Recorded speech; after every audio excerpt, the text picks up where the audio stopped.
तो दोस्तों कैसे हो आप सब। आई होप आप सब बहुत ही बढ़िया होगे। और धुरंधर द रिवेंज का जो बॉक्स ऑफिस रैम्पेज है, जो मैसिव बॉक्स ऑफिस सक्सेस इस मूवी को मिल रहा है, आई होप आप सबको बहुत ही बढ़िया लग रहा होगा। और व्यक्तिगत रूप में इट फील सो पर्सनल, इतना अच्छा लग रहा है कि इस तरह का मूवी जो कि बॉलीवुड कभी बना ही नहीं पाता, इंडियन सिनेमा में इस तरह का मूवी पहले बार बना है। इतना हिस्ट्री फैक्ट को रख के, इतना ब्रूटल जाके कोई भी डायरेक्टर इस तरह का मूवी नहीं बना पाता, लेकिन धुरंधर 2 ये करके दिखाया है। उसके कारण इसका जो बॉक्स ऑफिस सक्सेस है वो इतना अच्छा है। लेकिन उसके बारे में हम डिटेल में बाद में बात करेंगे, और मूवी के बारे में, पूरा थीम के बारे में, पूरा कैरेक्टर के बारे में बात करेंगे। एक एक कैरेक्टर के ऊपर डिटेल में हम वीडियो बनाने वाले हैं, और उसके बारे में हम कोई बाद में बात करेंगे। लेकिन इस वीडियो में पर्टिकुलर हम बात करेंगे धुरंधर द रिवेंज का मोस्ट इमोशनल सीन, ऐसा सीन जो आपको बिल्कुल तोड़ के रख देता है। और इस मूवी का ये सीन आता है मूवी के एंडिंग में, जब मिशन कंप्लीट हो जाता है सक्सेसफुली, और हमारा जसकीरत जब मिशन कंप्लीट करके वापस आता है और वो घर जाता है। वो सीन आप देखिए, बार बार देखिए। उस सीन में एक भी डायलॉग नहीं है, लेकिन जो बैकग्राउंड में म्यूजिक बजता है, अरिजीत सिंह का जो गाना बजता है, और वो जो एक्सप्रेशंस हैं और जो सीन में जो सब होता है, सीरियसली आप टूट जाओगे और आप रोने लगोगे। जब वो ख़त्म हो जाता है, फिर जसकीरत इतने सालों बाद अपने गांव में जाता है, पठानकोट जाता है, पूरा एक सरदार जी बन के। और बहुत सालों बाद जब वो जाता है, वो तो फिजिकली चल भी नहीं पाता, बहुत ही बुरे हालात में वो होता है, लेकिन फिर भी वो इतने साल बाद जाता है अपने माँ के पास, अपने बहन के पास, ये उम्मीद लेके जाता है कि काश इतने साल बाद मैं उनको देखूंगा, और वो देख के बहुत खुश हो जाएंगे कि हमारा बेटा, हमारा भाई, मेरा जसकीरत वापस आया है। और वो जो खुशी है वो उसके आँख में हम देख पाते हैं। वो जो पेन, वो जो दर्द, वो पीड़ा हम अच्छे से देख पाते हैं और फील भी करते हैं। जब वो ट्रेन में बैठता है और वहाँ पे एक बच्चे को देखता है, वो खुश भी होता है कि यार इसलिए तो हम काम करते हैं। और उसके अंदर एक ही चीज़ था कि कैसे भी करके देश को आगे रखना है। वही चीज़ वो करके फिर वापस जब आता था, और ट्रेन में वो आता है, रो रो के आता है कि मैं इतने सालों बाद जा रहा हूँ, पता नहीं वो मुझे कैसे, मतलब क्या रिएक्शन होगा उनका। फिर वो जाता है, पठानकोट में पहुँचता है, फिर वो अपने घर जाता है, और उसी रास्ते पे वही घर पड़ता है जिसी घर से सब कुछ शुरू हुआ था। यानी वो जो एमएलए था, वो जो एक गैंगस्टर एमएलए, जिसके कारण उसका फैमिली बर्बाद हो गया था और उसको इतना बड़ा जेल मिला था, वही सब चीज़ जिसके कारण हुआ था, वो घर वो देखता है। और एक सेटिस्फेक्शन उसके आँख में हम देख पाते हैं कि यार वो अपने दम पे ही अपने फैमिली के लिए, अपने बहन के लिए वो पूरा फैमिली के साथ लड़ पड़ा, और पूरे उनके एमएलए के पूरे प्लॉट लाइन को ही ख़त्म कर दिया। और वो हम देख भी पाते हैं कि उसको घर पुराना हो गया है, शायद वहाँ पे कोई रह भी नहीं रहा। लेकिन उसके अगले ही सीन पे हम देखते हैं वो जो अपने घर के उसी रोड के साइड पे पहुँचता है, और वहाँ पे वो धीरे धीरे रो रो के आगे बढ़ता है। वहाँ पे देखता है उसका बहन छत पे है, कुछ सुखा रही है, और उसका माँ नीचे झाड़ू मार रही है, और उसका शायद बहन का 2 बच्चे भी हैं, जो कि हमने पहले जान लिया था। और वो सब खेल रहे हैं, वो अपने दुनिया में बहुत खुश है। इतनी दूर से देख के जसकीरत रो पड़ता है, फूट फूट के रोता है। और वो सीन भी इतना इमोशनल था कि सीरियसली आप भी रो जाओगे। फिर हम देखते हैं कि यार धीरे धीरे वो आगे तो बढ़ रहा है, लेकिन उसे कोई देख नहीं रहा। ना उसका बहन उसको देख रही है, ना उसकी माँ उसको देख रही है। और यही चीज़ धीरे धीरे उसको बहुत पीड़ा भी देती है, बहुत दर्द भी देता है।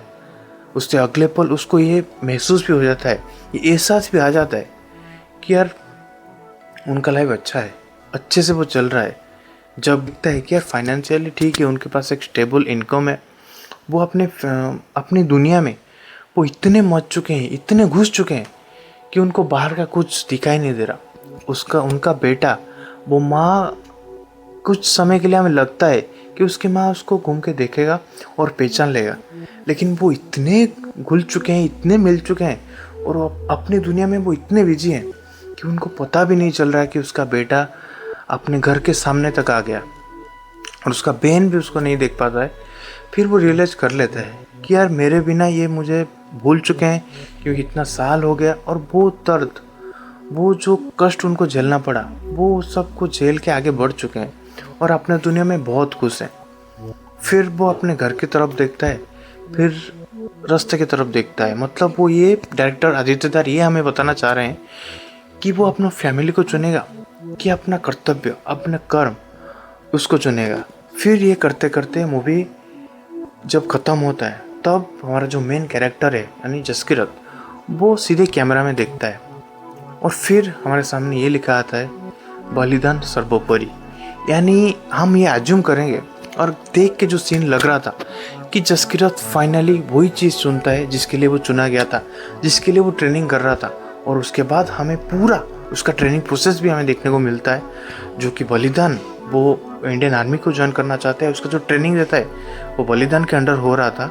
और वहाँ पे जो ट्रेनिंग, सिर्फ फिजिकल ट्रेनिंग नहीं, मेंटल ट्रेनिंग भी उसे दिया जाता था। और वहाँ पे हम कई डायलॉग ये सुनने पाते हैं जो कि भगवत गीता में साफ साफ उल्लेख है कि मेंटली आपको स्ट्रांग होना है, किसी भी चीज़ के लिए आपको हड़बड़ाना नहीं है, कैसे चुप रहना है उसको सीखना है, अपना जो टारगेट है, अपना जो दिमाग है उसको कैसे सीधा ही रखना है, कभी भी माइंड को इधर उधर नहीं करना, अपने टारगेट तरफ देखना।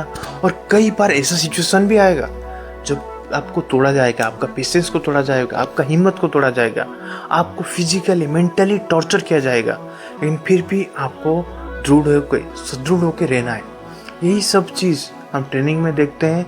और वही सब चीज़ उसके अंदर इसीलिए कूट कूट के भरा था क्योंकि पहले से ही उसके पापा और उसके दादाजी दोनों मिलिट्री में हैं। और वो क्लियरली हम देख पाते हैं मूवी की स्टार्टिंग से ही कि उसके अंदर एक जज्बा है, उसके अंदर एक पैशन है देश को आगे रखने के लिए, देश के लिए मर जाने के लिए।